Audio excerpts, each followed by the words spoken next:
esté pendiente de cada una de las actividades que tenemos, también esté eh, aprendiendo un poco más y pues les animamos a que siempre lo estén haciendo. Bienvenidos a este foro donde hablaremos un poco sobre la justicia en los tiempos de COVID-19, cuál es el acceso tenido a las personas en estos momentos. Y pues tenemos a dos personas muy capacitadas en el área. Uno es la abogada Laura Marcía y al abogado Marco Sánchez, que gracias a ustedes por haber aceptado la invitación de poder compartir un poco de sus conocimientos con nosotros. Y pues bueno, comentarles un poco qué es la APJ. La Alianza por la Paz y la Justicia es una coalición de sociedad civil que se conformó en el año 2012 por un grupo de 21 organizaciones y redes de organizaciones de sociedad civil. Y pues nació por el hecho de tener altos índices de inseguridad en el país. Y hoy por hoy pues se convirtió en una de las organizaciones, uno de los programas que más presencia tiene a nivel nacional. Y tenemos también la plataforma juvenil de la Alianza por la Paz y la Justicia con las 6 regiones. Uno es Tegucigalpa, Cihuatepeque, Comayagua, San Pedro Sula, El Progreso y Santa Rosa de Copán. Y hoy también en La Ceiba. Gracias a cada uno de los jóvenes y los coordinadores que también son parte de este proyecto, que sin duda alguna hemos aprendido mucho, sin duda alguna hemos convivido y gracias a las personas también del equipo técnico de la APJ que ha aportado a cada uno de nosotros.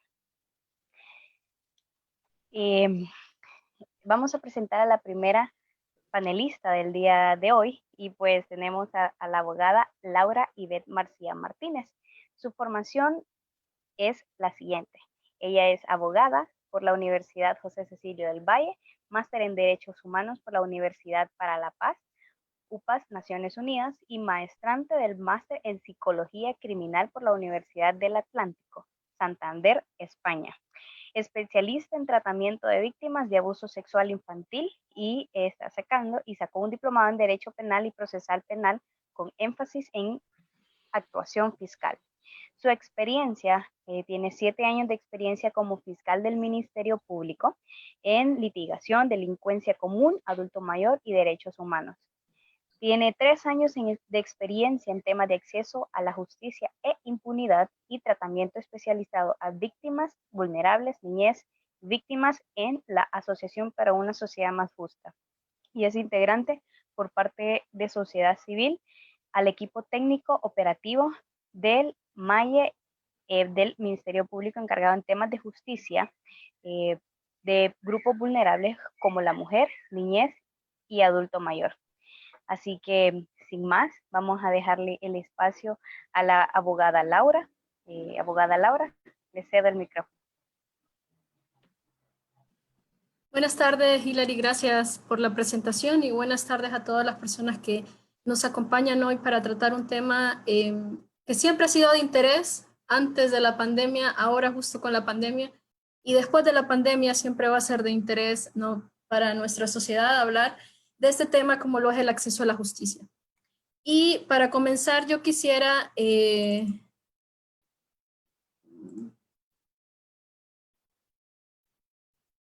poder quizás construir con ustedes lo que es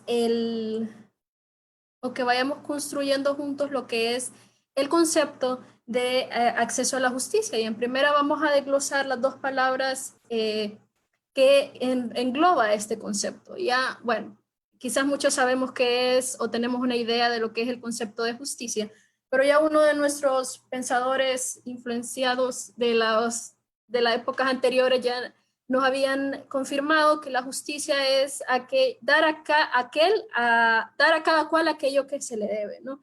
Y la RAE, por otro lado, define el acceso como la acción de llegar o acercarse. Entonces, si vemos y unimos estos dos conceptos, podríamos decir entonces que el acceso a la justicia, permítanme, el acceso a la justicia entonces es ofrecer a todas las personas las posibilidades de acceder al conocimiento, al ejercicio y a la defensa de sus derechos. Y esto se hace mediante los servicios de una justicia que sea pronta, que sea expedita, que sea eficaz, que sea ágil, de acuerdo evidentemente a cada una de las necesidades de todos los ciudadanos, sin duda incluyendo a las víctimas vulnerables. En este sentido, sin duda que esta conceptualización que materializamos a partir de estos dos conceptos nos va entrando o vamos aprendiendo a cómo el acceso a la justicia se convierte en un derecho humano. Y comentarles pues en primera que no hay ninguna convención o ningún tratado que establezca tácitamente artículo tal, el acceso a la justicia es esto, ¿no? Pero jurisprudencialmente se ha desarrollado el derecho del acceso a la justicia como tal. Y este derecho humano como tal, que podríamos establecer que es la puerta para que, de entrada, para que todos los ciudadanos utilicemos los cauces institucionales que nos provee el Estado, ¿no? Para poder, digamos que, resolver nuestros conflictos en sede judicial. Entonces, para que podamos entenderlo mejor, existen dos artículos que son como las bases, los cimientos de donde surge el derecho al acceso a la justicia como derecho humano. Y en primera es el artículo 8 de la Convención Americana de Derechos Humanos, en donde este artículo no nos establece más que las garantías judiciales. Y garantías judiciales vamos a entender como todos esos derechos que un ciudadano tiene cuando se presenta a las instituciones judiciales. Por ejemplo, un derecho a ser oída, un derecho a que se le reciba su denuncia, el derecho a que él sea conocido su caso por un tribunal competente, por tiempos razonables, que sea la jurisdicción de tal tribunal y independientemente de la materia que nosotros tengamos controversia, puede ser materia penal, materia civil, materia de niñez, familia, laboral, en fin, cualquier materia, ¿no? Y dentro del artículo 8 nos establece ya lo que es el debido proceso, y el debido proceso tiene que ver de cómo el Estado garantiza a cada ciudadano que accede a la justicia un proceso que sea respetando las garantías constitucionales y los derechos y garantías internacionales reconocidos por los derechos humanos. Entonces, el segundo apartado, que desde el cimiento del acceso a la justicia es la protección judicial, y esa la encontramos en el artículo 25 de la Comisión también. Es decir, si ustedes ven el artículo 8 nos dan las garantías, el artículo 27 nos dice cómo vamos a proteger esas garantías, y este artículo no menciona más que la obligación de los estados de poder garantizar a la ciudadanía que existan recursos efectivos, ¿no? Para que haya esa protección judicial, es decir, yo me siento vulnerada por algún derecho, necesito resolverlo ante los juzgados y yo necesito tener esa protección judicial, que hayan los recursos y mecanismos necesarios para hacerlo. Y aquí es importante también establecer que esta protección judicial tiene que ver mucho con un principio del derecho internacional de los derechos humanos, que es el principio de efectividad. ¿Y qué quiere decir esto?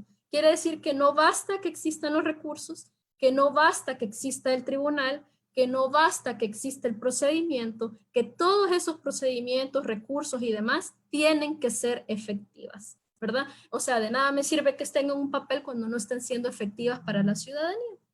Ahora bien, ahora que ya entendimos un poco sobre el concepto, ¿no? A la luz de los derechos humanos, nos interesa hablar un poco también de las restricciones y los alcances de este derecho al acceso a la justicia en un estado de excepción. Estado de excepción es el que estamos viviendo ahora por el confinamiento por el COVID-19, por la pandemia, y no solo Honduras, sino a nivel mundial, ¿verdad? Y lo primero que vamos a establecer es qué es un estado de excepción.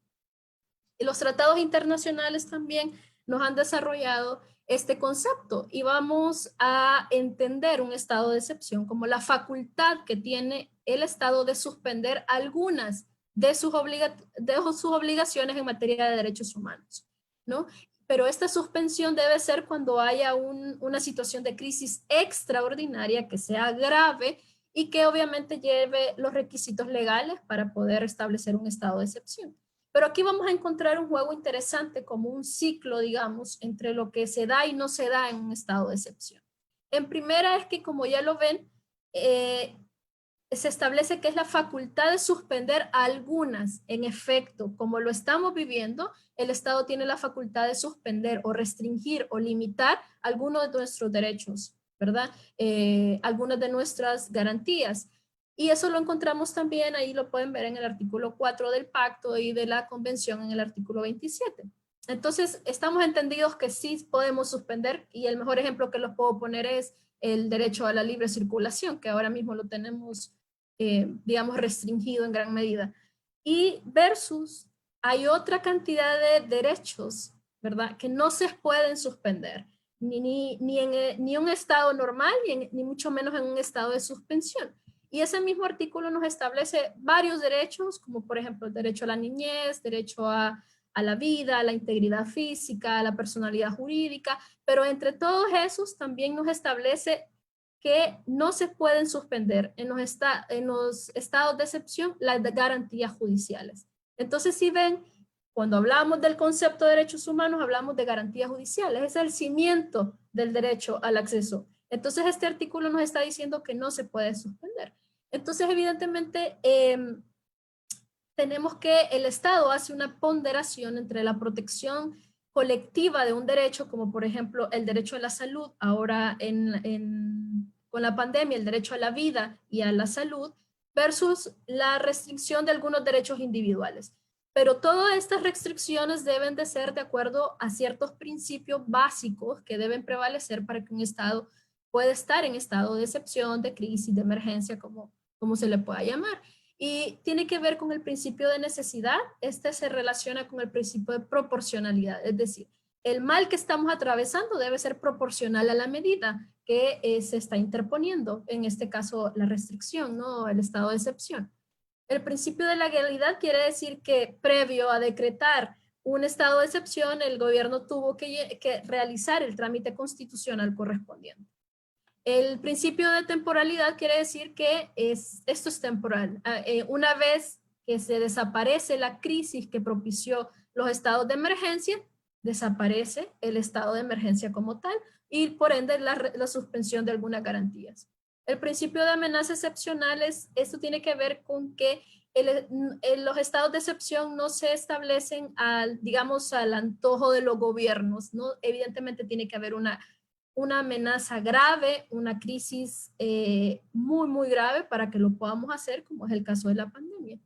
Y el principio del procedimiento de notificación tiene algo que ver con que todos los estados están en la obligación de poder notificar a los organismos internacionales, ¿verdad?, sobre estas medidas. Bien, ahora que ya entendimos, ¿no?, que sí podemos estar en un estado de excepción, pero que hay garantías y el acceso a la justicia como derecho humano, como ya lo vimos, es un derecho que no se suspende durante el estado de excepción o de emergencia. Lo otro que quisiéramos ahondar un poco también es sobre este derecho del acceso a la justicia y las víctimas vulnerables.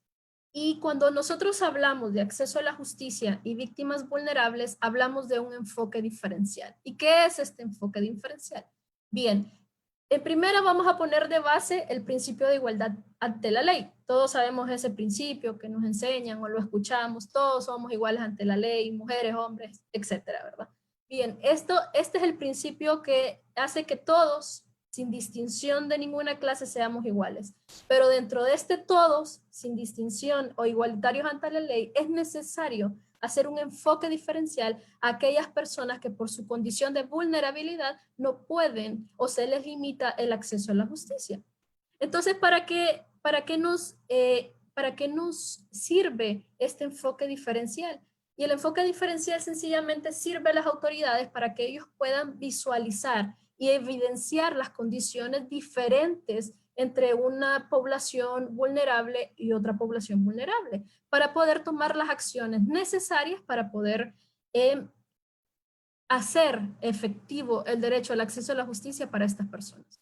Y yo siempre, por aquí les pongo también un concepto de lo que son víctimas vulnerables, a lo mejor ya casi todos manejamos esto, pero son todas aquellas personas que su condición de edad, de etnia, de cultura, de sexo, etcétera, situación mental o cultural o socioeconómica puede tener algunas limitantes, ¿verdad? Y a mí siempre me gusta poner un ejemplo y es, por ejemplo, una persona, un joven de 30 años que puede caminar, que puede ver, que está en pleno uso de todas sus facultades mentales, etcétera, versus un adulto mayor que está en silla de ruedas, perdón, que tiene demencia senil. Y entonces aquí vemos cómo tanto el joven de 30 años como el adulto mayor son iguales ante la ley y gozan de ese principio. Pero cómo es necesario poder hacer ese enfoque diferencial para que este adulto mayor que está siendo agredido por su familia pueda acceder a la justicia, ¿verdad? Que no es lo mismo con este joven que tiene todas las facultades para poder hacerlo. Y esto es para que entendamos un poco mejor este enfoque diferencial. Lo otro que nos interesa también es poder establecer en medio de esta crisis, en medio de esta emergencia, de esta pandemia mundial que estamos viviendo, es importante resaltar aquí varias cosas. Y una es que en temas de acceso a la justicia, los estados tienen una obligación positiva y una función positiva y una función negativa. Y la función negativa tiene que ver con que no se le limita a las personas el acceso a la justicia. Y a mí siempre se me ocurre este ejemplo de que quizás en algunas ciudades se dé, ojalá que no, pero por ejemplo aquí en San Pedro, que es donde yo litigo y demás, antes, hace algunos años, se limitaba a las personas que entraran con misas escotadas a los juzgados, si iban a poner una denuncia o si iban a tomar una declaración o si iban a darle seguimiento a algún caso que tenían. Y eso es una limitante a ejercer la persona el acceso a la justicia. Ahora ya no hacen eso, ¿verdad? Pero eso solo es para ejemplificar esa función negativa del Estado. Ahora bien, tiene una función positiva que ahora se vuelve en estos tiempos de pandemia más relevante y esa función positiva tiene que ver con la obligación, ¿verdad? No la opción, sino la obligación del Estado de armar todo el aparato institucional de tal modo que pueda acceder sin restricciones todas las personas, víctimas vulnerables o no vulnerables al acceso a la justicia. Y hoy más que nunca en esta pandemia se vuelve más relevante esta función. Entonces, algunas acciones del Estado para garantizar el acceso a la justicia de estas víctimas vulnerables, aquí les presento algunas que tienen que ver mucho con lo que hay una resolución 120 de la Comisión Interamericana de Derechos Humanos que yo les invito a todos a que puedan verla, porque es bastante interesante y ahí también nos toca temas sobre acceso a la justicia. Como ven, puede ser abstenerse de suspender procedimientos judiciales. Lo repito nuevamente para que todos nos vayamos con esta idea. El derecho al acceso a la justicia es un derecho que no se suspende en los estados de excepción. Entonces el Estado no puede suspender ningún procedimiento. La necesidad de considerar estos enfoques diferenciales que ya hablábamos, fortalecer los servicios de respuesta a la violencia de género, y esto es importante porque así lo van a escuchar ustedes en las noticias, muchas organizaciones internacionales y de sociedad civil también hablando de lo mismo. Se han incrementado increíblemente los casos de violencia doméstica, de violencia intrafamiliar, entonces es necesario poder darle un enfoque o una respuesta inmediata a esto. Lo otro es que, y justo tiene que ver con esta función positiva que yo les mencionaba, que es la necesidad de reformular, ¿no? Hay que cambiar todos esos mecanismos tradicionales.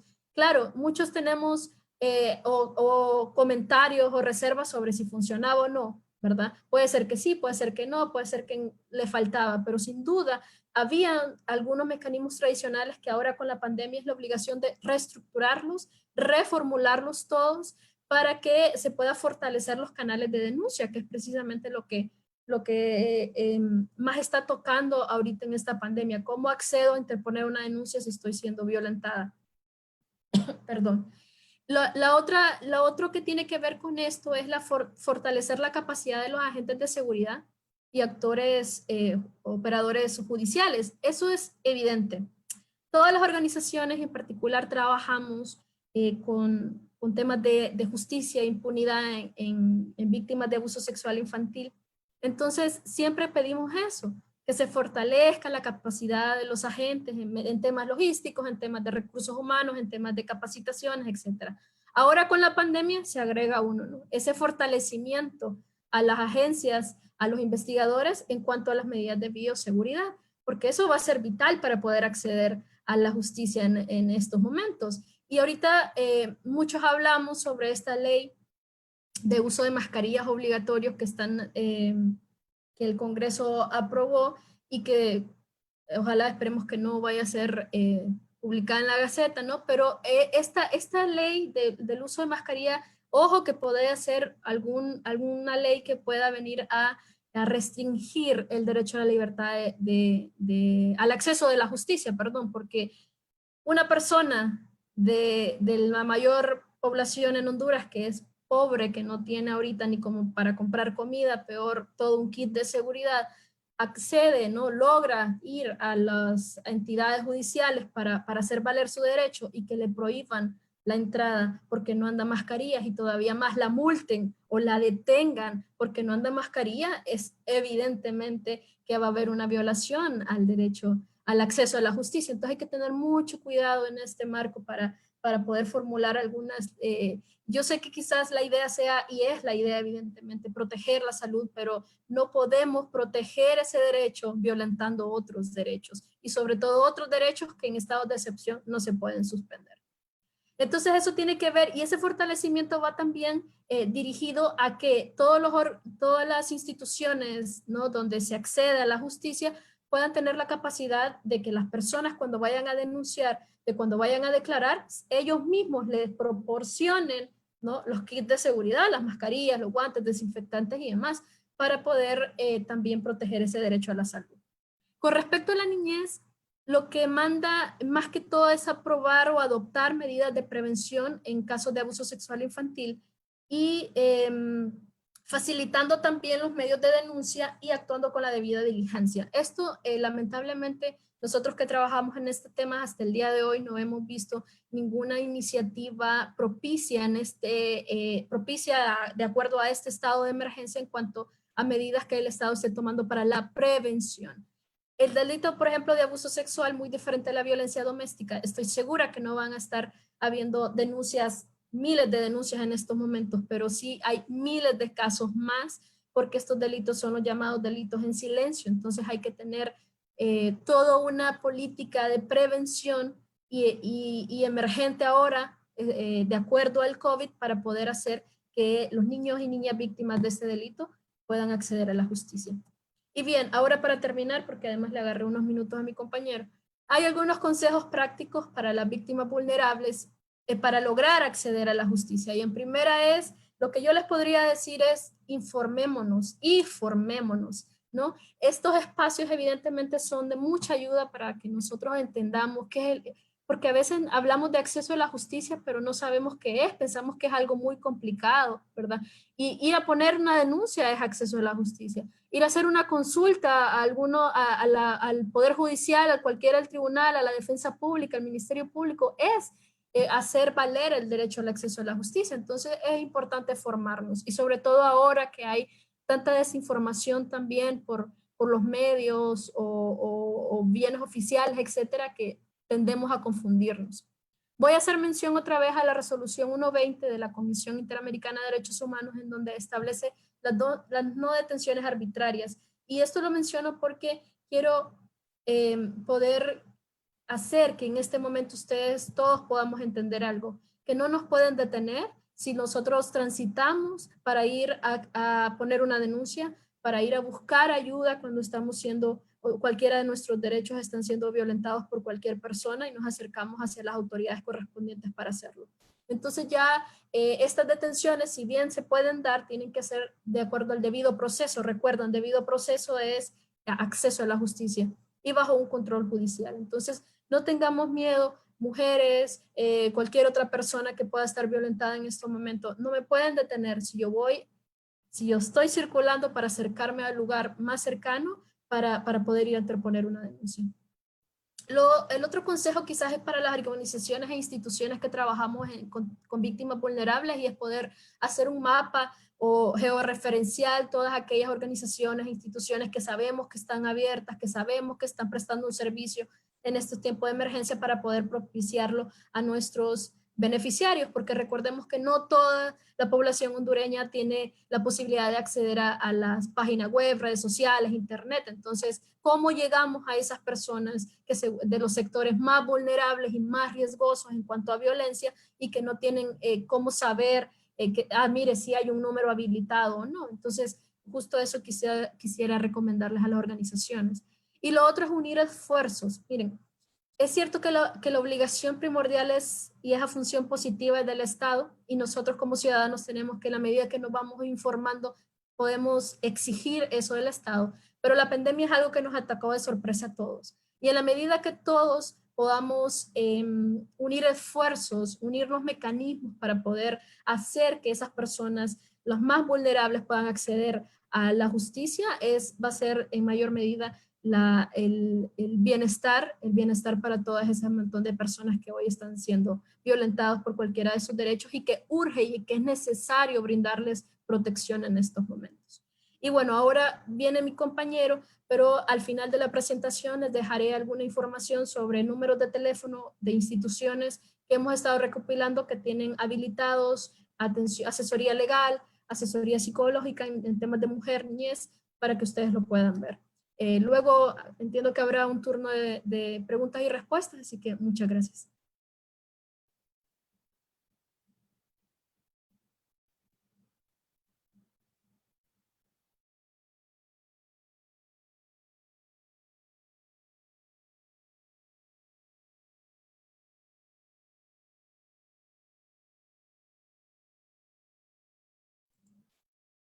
Marcos, no se le escucha, habilite su...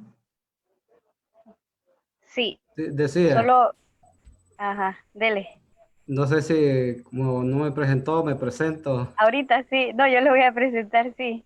Gracias. Es que lo miré que estaba hablando y no sabía si ya iba a ser relacionado con lo que la abogada Laura, que sin duda alguna nos compartió algo muy importante, un tema muy importante y, y el espacio está, lo único que sí debemos hacer y que es algo que ella nos recomendó mucho es informarnos. Sin duda alguna el informarse es una forma de, de conocer nuestros propios derechos, ya sea para nosotras como mujeres o alguien que realmente lo está necesitando y que si nosotros lo sabemos, pues tenemos en nuestras manos el también ayudar a otra persona. Muchas gracias, abogada Laura, por su participación. Y ahora vamos a compartir un poco con el abogado Marco Sánchez. Eh, el abogado Marco Sánchez trabaja en el área legal de paz y justicia y rescate para la organización de la Asociación para una Sociedad Más Justa. El abogado Marco Antonio Sánchez es, tiene una licenciatura en Ciencias Jurídicas y Sociales con orientación penal de la Universidad Nacional Autónoma de Honduras. Posee el diplomado en Derecho Penal y Derecho Procesal Penal. Su experiencia profesional: ejerció la profesión de manera independiente desde el año 2007 al 2015 y posterior empezó a trabajar para la Oficina Legal de ASJ, Proyecto de Paz y Justicia. Abogado Marco, le cedemos el espacio ahora para usted y podemos continuar con el tema relacionado siempre el acceso a la justicia en los tiempos de COVID. Gracias, Hillary. Oportuna su participación y gracias por presentarme en este foro. Gracias a los demás. Quiero decir que en primer lugar, dar gracias a Dios por la oportunidad de participar en este foro en tiempos del COVID-19. La justicia en el marco de esta emergencia es importantísimo hablarlo. Es por ello que vamos a iniciar la definición que está plasmada ahí en la pantalla y dice que al tener una respuesta satisfactoria a sus necesidades jurídicas y cuyo ámbito material de aplicación el conjunto de derechos de los ciudadanos y la valoración de la naturaleza y extensión de la actividad pública y los mecanismos o instrumentos jurídicos necesarios para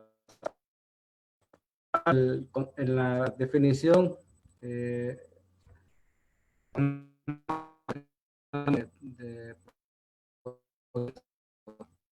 a la justicia por elaborado por el programa, subrayo los dos primeros renglones y considero que ahí o las personas esperan de acceso a la justicia y es obtener una respuesta satisfactoria a sus necesidades jurídicas, es decir, que le den respuesta a una denuncia, una demanda o un proceso jurídico, ya sea de carácter civil, laboral, penal, administrativo, siguiente.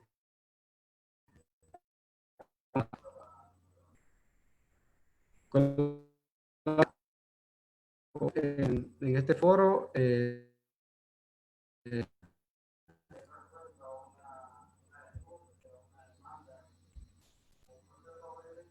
hay las barreras de acceso a la justicia,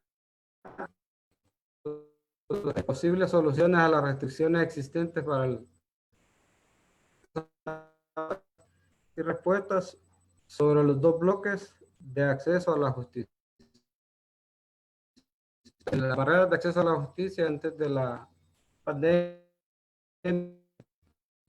tenemos la pobreza, definitivamente. Las personas tienen limitaciones. Imagínense una persona que solo tiene para el día a día, que tiene que decidir entre poder o tener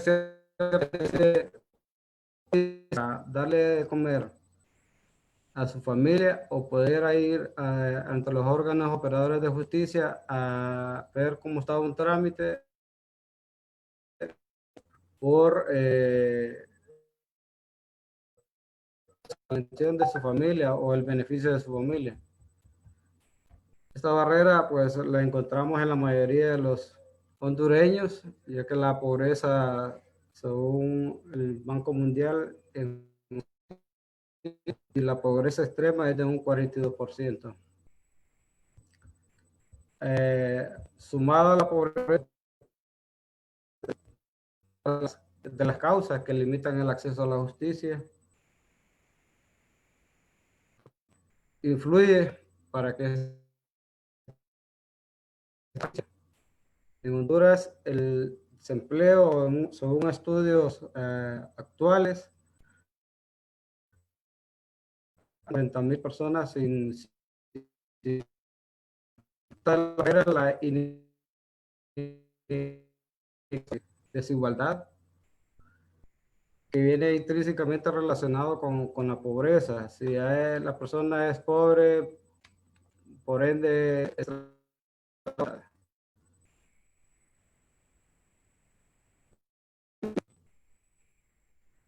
la inseguridad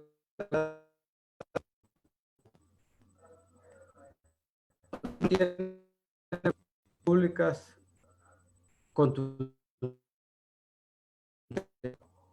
políticas públicas contundentes de seguridad ciudadana. Tenemos políticas públicas, pero no son que atacan al origen del problema de la seguridad en nuestro país. Para la inseguridad también tenemos la desconfianza de las personas, no en todos los casos, pero podemos agregar en la inseguridad ciudadana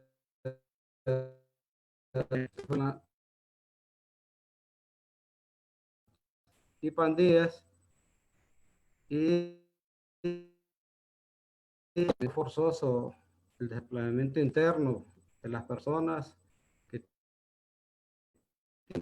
tienen lugar por temor a siempre a las maras y pandillas. Otra de las barreras que tenemos para antes de la pandemia y que no permiten el acceso a la justicia especial de vulnerabilidad,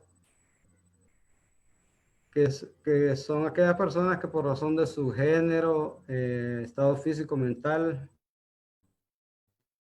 políticas, étnicas y o culturales, difícil para ejercer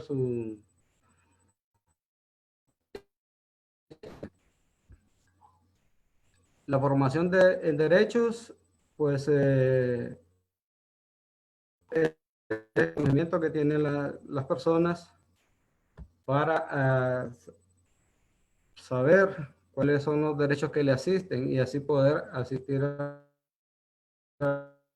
los operadores de justicia para que eh, sino también como de los derechos que tienen las personas, aparte de tener conocimiento en,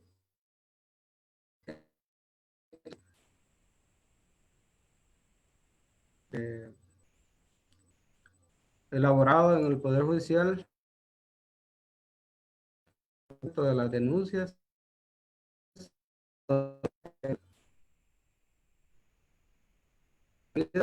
por una u otra razón a esas denuncias no se les da seguimiento. Ahora, si me ayudan con la siguiente, las barreras durante la emergencia son las mismas que ya le expliqué anteriormente, de nada más que ahora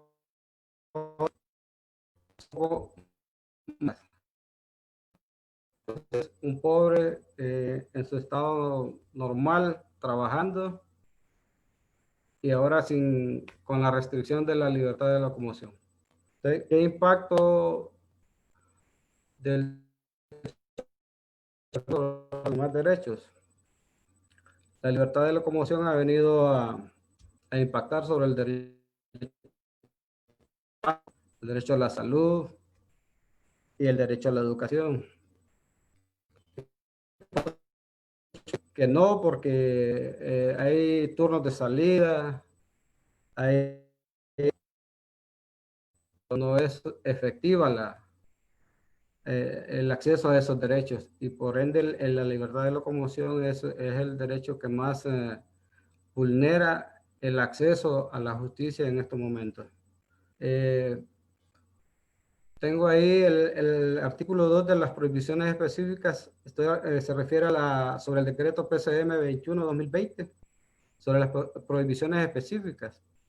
Y para resaltar, la más importante es la primera, que se suspende la acción. Esto quiere decir que los funcionarios, empleados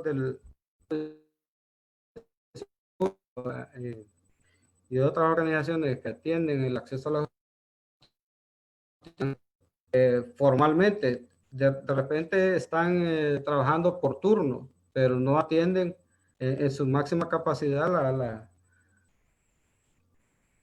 al público que obtener ese acceso a la justicia. Otro de las prohibiciones que resaltamos es la suspensión del funcionamiento del transporte público.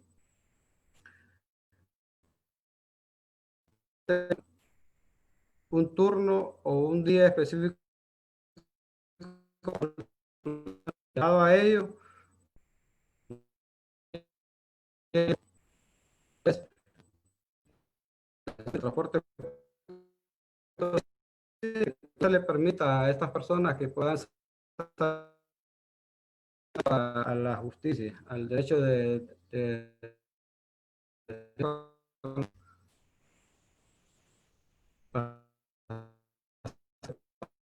me ayudan por mientras ahí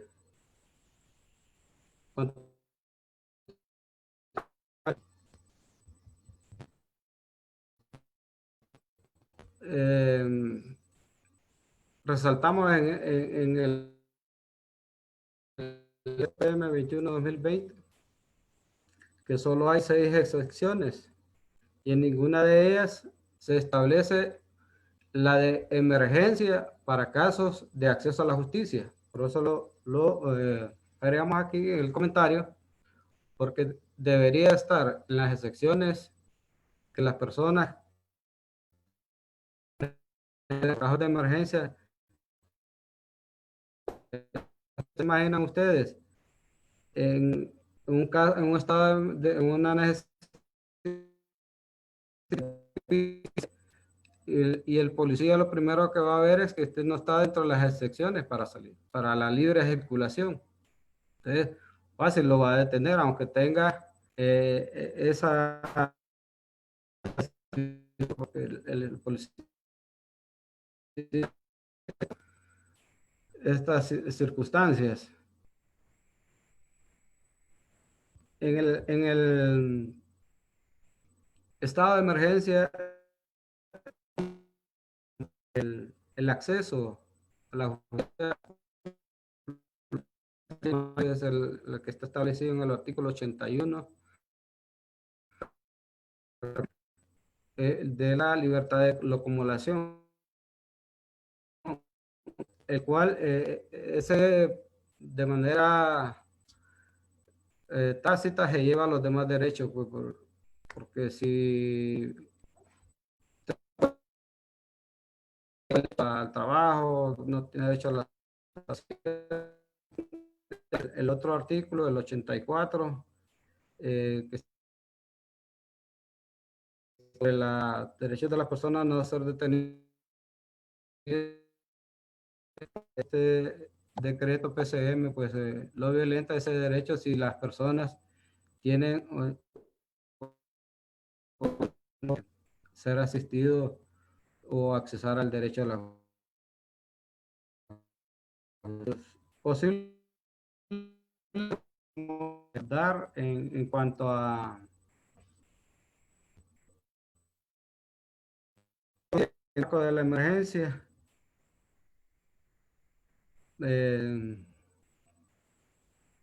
Podríamos decir que si me ayudan con la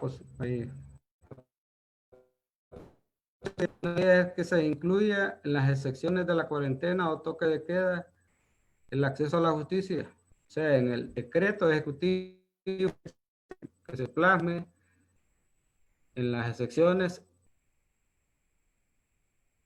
en casos de acceso a la justicia. Otro de los posibles operadores de justicia sean accesibles. Esto quiere decir que los juzgados activen sus juzgados de paz móvil, pues de escasos recursos para accesar a los juzgados de paz, pero debido a la pandemia pues no están funcionando, entonces es urgente y necesario que sea accesible y se informe dónde están funcionando estos juzgados de paz móviles. Asimismo, que los servicios de transporte vuelvan a operar con las medidas de bioseguridad. No es institucional, no a la salida de las personas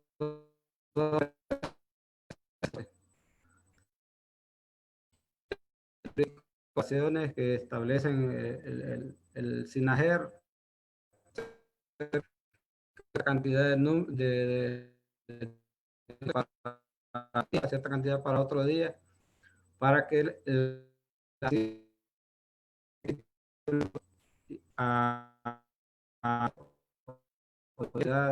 o aquí mismo dentro del casco urbano, el servicio de transporte de los buses amarillos que dicen de una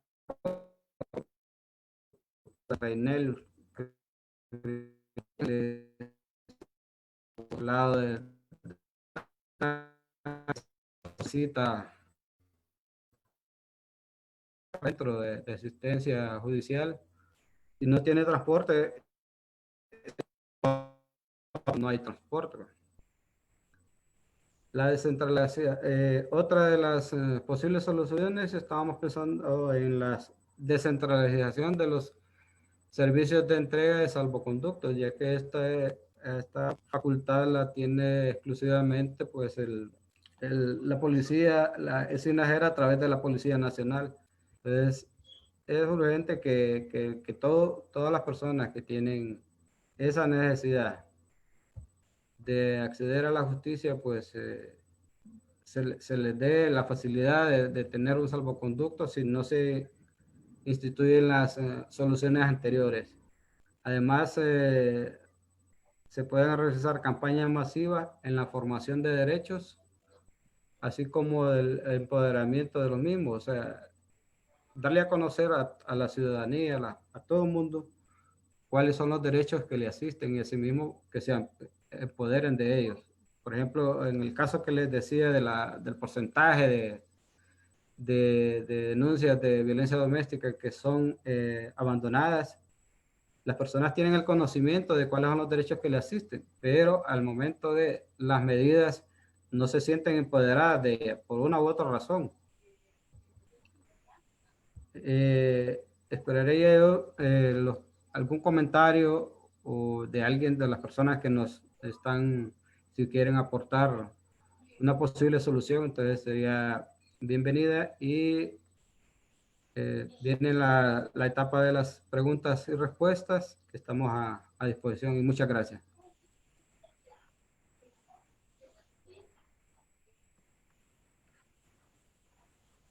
Le agradecemos, abogado, por su aporte. Creo que pedimos disculpas por las fallas técnicas que tuvimos, pero el tener una presentación y compartir también ayuda un poco para comprender lo que se está explicando. Y muchas gracias, abogado, por lo que comentó y también por lo que nos habló dentro de su presentación. También le agradecemos a la abogada Laura. Y bueno, estuvimos escuchando un poco sobre, no solo porque estemos en una etapa de emergencia, no quiere decir que no se deba cumplir el cuidar los derechos humanos, estar pendiente de los derechos humanos. Eso siempre tiene que estar en pie y no se detiene. Esto no se detiene. Y comentaba también la abogada Laura que el fortalecer las agencias de las agencias de los investigadores debe siempre mantenerse en pie.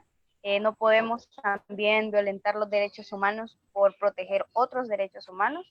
Es un tema bastante delicado, sin embargo, es algo que está sucediendo, es algo que se está dando y que no solo porque en algún momento no se vea, no quiere decir de que no existe. Las medidas de protección también para niños, para la niñez que en algún momento puede ser víctima de abuso sexual, también debemos de protegerlos. Y los consejos prácticos que también nos dio la abogada y también algunas soluciones que nos dio el abogado Marco que son importantes. Bueno, vamos a compartir un poco sobre las preguntas y la primera pregunta dice: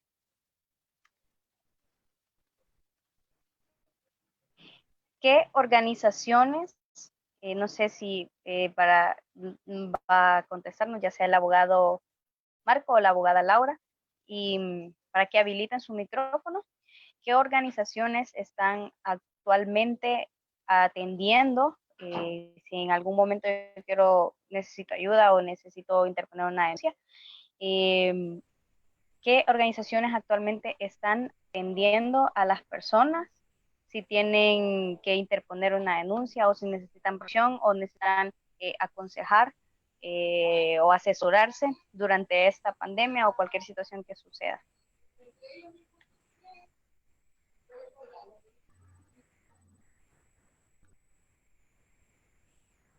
Hillary, le voy a ceder la palabra a la abogada Laura porque ella tiene la exposición de esta filmina al final y ahí aparecen todos los datos. Creo que ella los puede Excelente. exponer mejor. Perfecto. ¿Está bien? Bien, Hilary, con respecto a eso, fíjese que es dependiendo, digamos que ahorita por así decirlo, no hay decir un procedimiento estándar que yo le voy a decir, aquí está, pero bueno, aquí en la pantalla podemos ver algunos números aquí en la zona norte, pero sin duda que en todos los, sea en Tegucigalpa, en la zona norte, en todo donde hay regionales, en todas está la fiscalía de turno abierta. Lo ideal sería localizar quizás el número de teléfono o el lugar geográfico donde estén para poder acudir, porque las fiscalías de turno sí están abiertas en medio de esta crisis. Y luego, por ejemplo, orientarse en temas de violencia doméstica. Siento yo que hay todavía un poco más de instituciones que están velando por este acceso a la justicia. Está el INAM, el Instituto Nacional de la Mujer, esta Ciudad Mujer, que también están prestando servicios ahorita en medio de la crisis, la Oficina Municipal de la Mujer, por ahí había una Oficina Municipal de la Niñez también, que está en las alcaldías, y los juzgados de violencia doméstica también entiendo que están trabajando por turnos, entonces sí están abiertos desde hace como una semana, al menos aquí en la zona norte, y me imagino que también pasa lo mismo en Tegucigalpa. Entonces, digamos que depende de la temática que nosotros querramos denunciar, que van a ser los mecanismos que vayamos a tomar, pero como regla general, Fiscalía de turno está abierto en todos los departamentos, en todas las ciudades, y los juzgados de violencia doméstica deben de estar turnando, ¿verdad? Para cualquier información. Muchas gracias. Ahora una pregunta que es muy importante y que vimos que se dio mucho y es una lástima que suceda esto y es la siguiente. Si yo conozco a alguien que está siendo discriminado porque fue víctima de COVID-19, ya sea que le dio y se recuperó, o un familiar que su familia, su otro familiar falleció por COVID-19 y estas personas están siendo discriminadas, a dónde tengo que ir, qué tengo que hacer, cuál sería el proceso que tengo que hacer, porque están prácticamente violentando mi derecho o sea, no pedí yo que infectarme o que mi familiar muriera. Y no sé, abogada, ¿cómo nos puede aclarar esa duda? Sí, Hilary, con respecto a estos temas de O el discriminación. abogado. Sí, hola. Con respecto a estos temas de discriminación, que sí, y vemos en las noticias que se están dando bastante, y de hecho no nos dejan ni entrar a algunas colonias. Hay dos vías básicamente. Una que quien debe de ver en razón de la materia este tipo de denuncias es la Fiscalía Especial de Derechos Humanos del Ministerio Público. Y yo entendería que como en estos contextos de estado de excepción es donde quizás más se puedan vulnerar derechos humanos, es muy posible que esté personal de turno trabajando en esas fiscalías. Y lo otro es ir a las instancias que no son propias del Ministerio Público, como el CONADE, por ejemplo, ¿verdad? Como el Comisionado Nacional de Derechos Humanos, en donde usted puede ir a interponer una queja por este tipo de actos de discriminación. ¿Abogado? Sí, okay. Sí, perfecto. Muchas gracias, abogada. Y en relación a lo que el abogado Marco decía con las soluciones, abogado, ¿cuál sería como la solución inmediata? Lógico, vamos a tener un proceso de primera etapa, segunda etapa, de reincorporación de toda la sociedad fuera de nuestras casas, ¿no? Y ¿cuál sería como una de las soluciones una de las soluciones inmediatas que se podría presentar, de las que usted mencionó, cuál considera, o si hay una aún mejor que se podría presentar para presentarla a la población y que nos pueda servir en medio de esta pandemia? Sí, Hillary, yo proponía que una solución inmediata es incluir en los decretos PCM en las situaciones de emergencia para acceso a la justicia, que las personas puedan salir pues sin temor a ser sometidos a un proceso judicial o una detención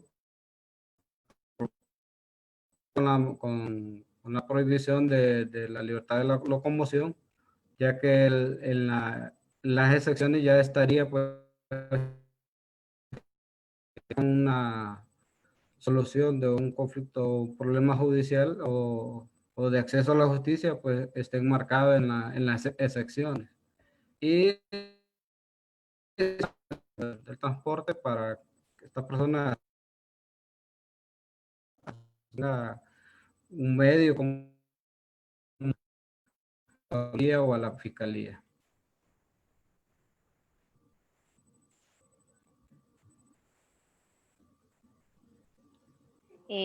Perfecto, muchas gracias, abogado.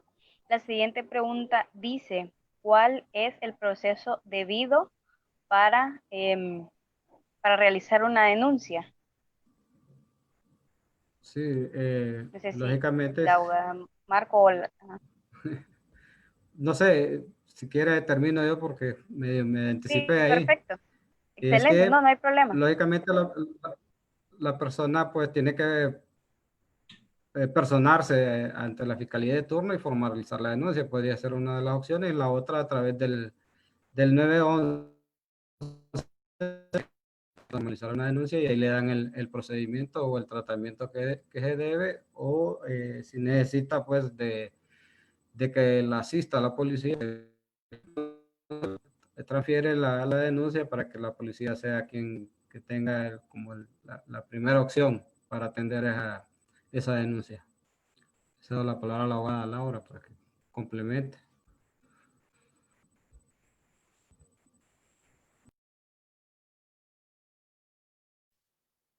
Abogada, le escuchamos, abogada. Sí, bueno, básicamente el abogado pues, respondía ahí la pregunta. Lo más accesible ahora que es llamar al 911, ¿no? Depende de qué denunciamos, como les decía antes, depende del procedimiento. Por ejemplo, las denuncias de violencia doméstica son bastante diferentes al procedimiento que si queremos denunciar a algo de delincuencia común, por ejemplo, ¿no? Por ejemplo, digamos que en este contexto del COVID, podemos poner todo tipo de denuncias, pero las denuncias de delincuencia común las dejarán ahí si tienen más denuncias, por ejemplo, de violencia doméstica, porque lo que deben de hacer las instituciones es estar midiendo, ¿no? Con que la gravedad de la denuncia que se está interponiendo y darle el seguimiento respectivo.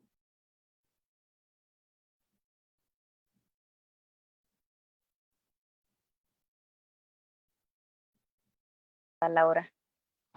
Perfecto, muchas gracias. La siguiente pregunta dice, ¿qué pasa si multan a una persona que no anda mascarilla, pero no tiene la posibilidad de comprar una? ¿Qué se debería de hacer? ¿A quién tendría que acudir esta persona? ¿O cuál va a ser el proceso que va a tener que seguir? Y es lo que usted mencionaba, no se puede violentar un derecho por otro, pero en el caso que ya se esté dando, ¿qué es lo que tiene que hacer la persona? O cómo nosotros podemos aconsejar a las personas. Sí, bien, Hilary. Con respecto a esto, bien, yo cuando les mencionaba esta ley, yo decía, yo espero que no la vayan a divulgar en la Gaceta, ¿verdad? Sí, ya está aprobada, pero no la han divulgado. Pero en el suponer de que ya esté divulgada en la Gaceta y sea de obligatorio cumplimiento, sin duda esta ley, además de que hay varias organizaciones en temas de derechos humanos que ya están hablando de que es una ley inconstitucional, sin duda que vulnera el derecho al acceso a la justicia, por ejemplo. Entonces, el procedimiento que se hace es, recuerdan que yo les hablaba de que acceso a la justicia es tener estas garantías judiciales y la otra cosa es tener esa protección judicial y que la protección judicial tiene que ver con los recursos que nosotros tenemos. En todo caso, si esto llega a pasar, lo que nosotros como ciudadanos podemos hacer valer es los recursos que nosotros tenemos. Y por ejemplo sería el habeas corpus o el recurso de amparo en una detención por esto. Y con una multa también podría ser el recurso de amparo, un recurso de constitucionalidad, una queja. Lo importante es, y aquí alguien miraba una pregunta también muy relacionada en la parte de abajo, es como, si ya me detienen, me lleva detenido, pues crean que donde en todos los puestos de detención del CEIN hay defensorías públicas. Entonces, lo más idóneo es que usted hable con el abogado defensor público que le asigne y le diga, o sea, quiero interponer un recurso de, o él le va a decir, ¿verdad? A veces nosotros con los ciudadanos que no manejamos esto, pues no sabemos mucho de los recursos. Pero hay básicamente estos dos recursos que sí son útiles en detenciones arbitrarias o cuando algo, digamos que nos imponen una sanción administrativa irregular, entonces hacemos uso de estos dos recursos. Y estos recursos, como les digo otra vez, forman parte de lo que es la protección judicial, que es el acceso a la justicia.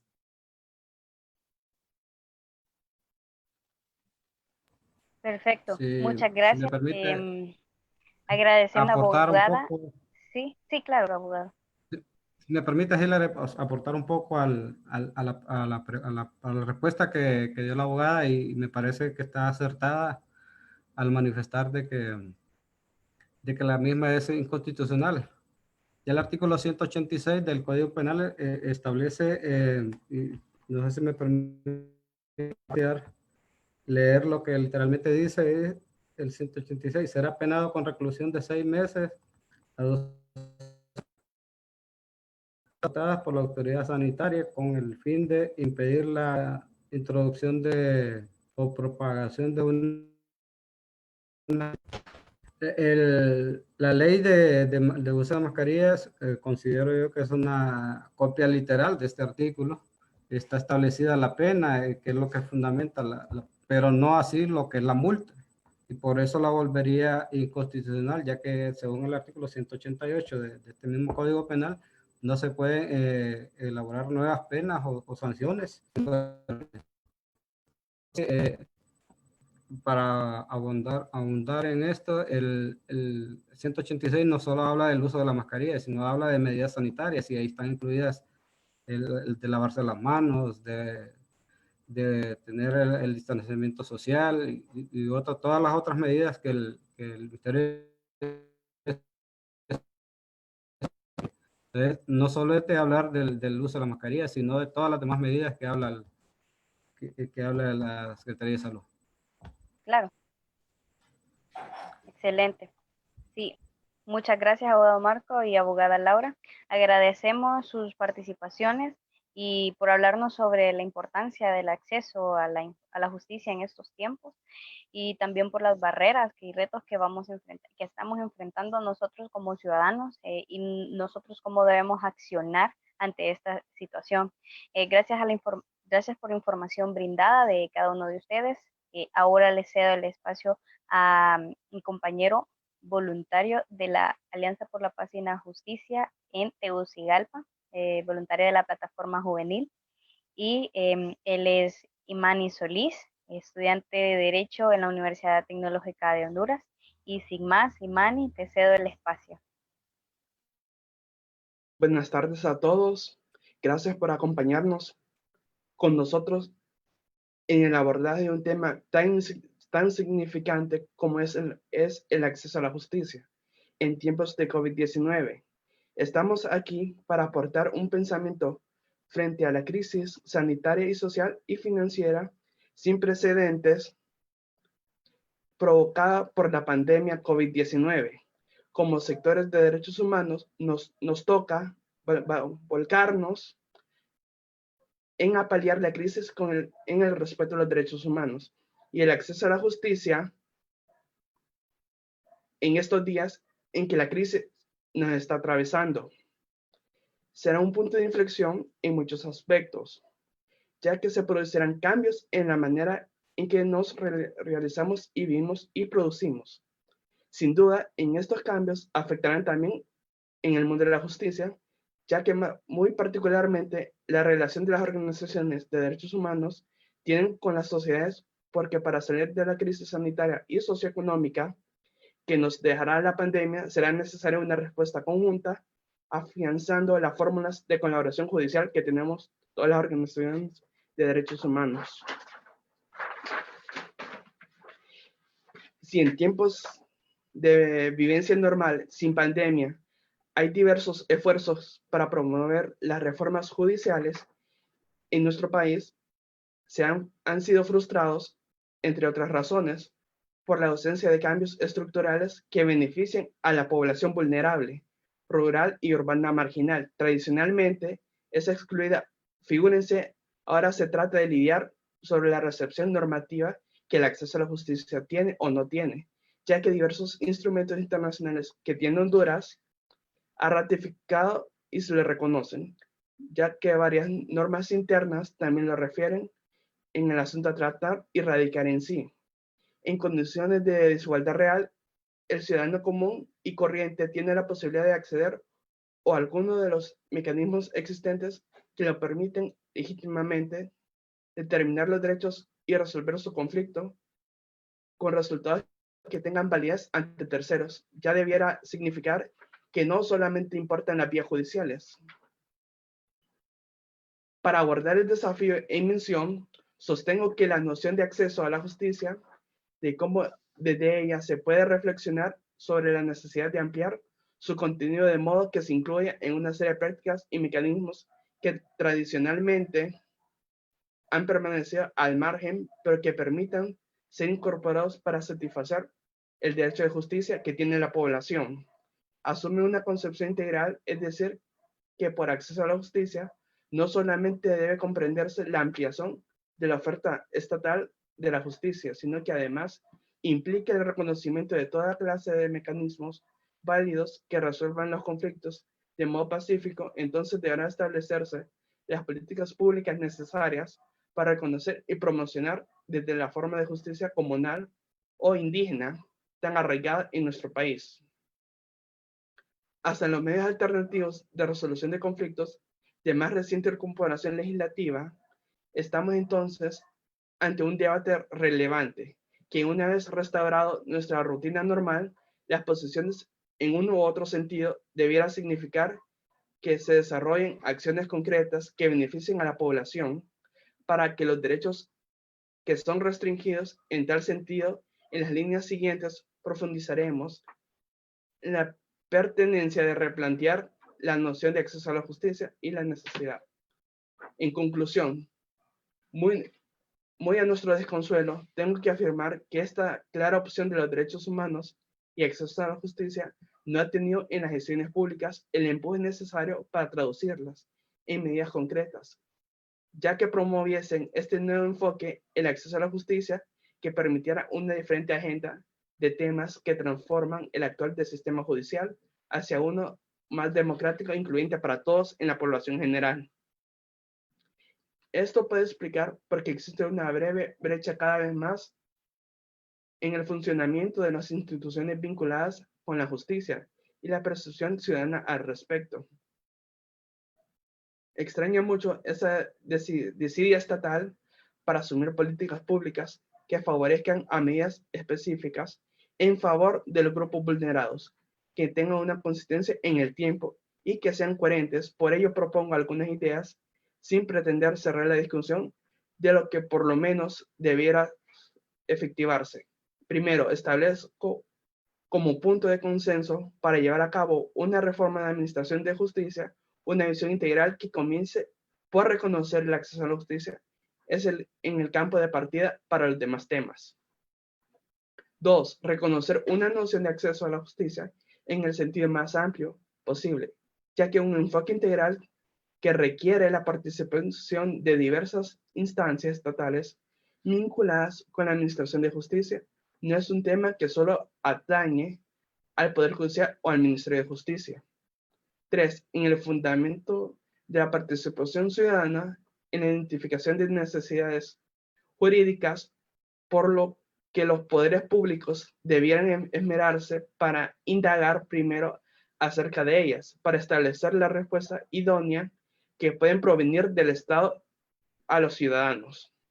4. Establecer como ejes transversales en adopción de medidas en favor del acceso a la justicia, ya que los enfoques de interculturalidad y género, en el primer caso, dada la heterogeneidad cultural y lingüística del país, es importante efectivar el pluralismo jurídico que establece la Constitución En el segundo caso, se trata de tomar una consideración en cada una de las medidas reformadas en el impacto diferenciado que tienen los hombres y mujeres.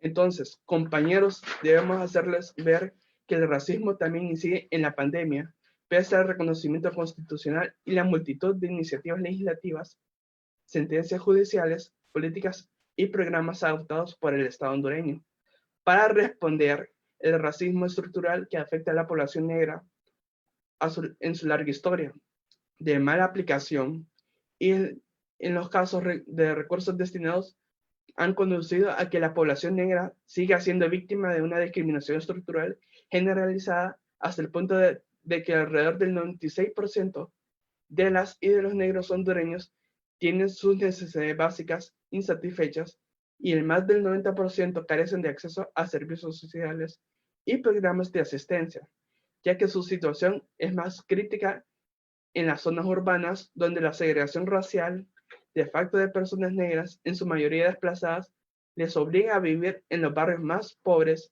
y en las viviendas más escasas de calidad, sin agua de calidad, sin saneamiento básico, en donde me voy a enfocar como el pueblo negro hondureño puede hacerse para responder al COVID-19, conscientemente de la ausencia del enfoque diferencial en la respuesta que el gobierno está realizando en su política de atención a la pandemia, ya que el coronavirus en adelante cuenta con un total de 718.685 casos confirmados en el mundo y 33.881 muertes, y alarmando para la necesidad de entender y atender urgentemente en la particularidad de la expansión del COVID-19. Especializando que requiere que las personas afectadas por el COVID-19 en el caso del departamento de Colón, de Iriona Colón, específicamente solo existe un hospital en ese departamento. Entonces, con eso concluye mi participación.